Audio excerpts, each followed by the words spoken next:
des milliards d'années. Donc, premier principe général, après l'agroécologie, en s'inspirant de l'agroécologie, il faudra adapter à chacune des situations locales, hein, on est d'accord. Mais au moins, il y a un premier principe général, on va faire un usage intensif, alors, pour moi intensif à l'hectare, hein, de la ressource naturelle, renouvelable et gratuite.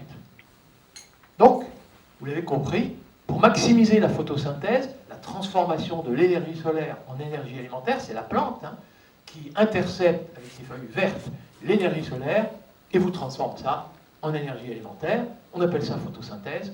Bon, ben, c'est pas compliqué, enfin, si c'est compliqué, mais le premier principe général, couverture végétale verte, la plus totale possible et la plus permanente possible.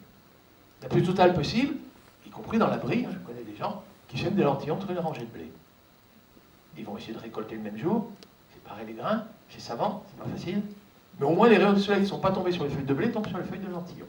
Oh, c'est pas perdu. Désormais, c'est ça. Association végétale.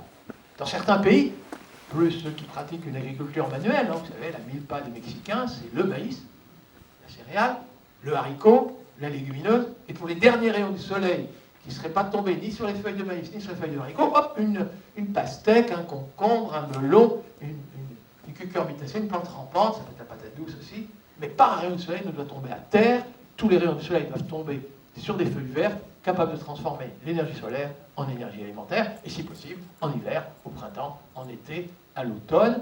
Donc ça veut dire qu'il va y avoir des cultures intermédiaires, il va y avoir des cultures peut-être même associées, des cultures en dérobé, qu'importe le vocabulaire.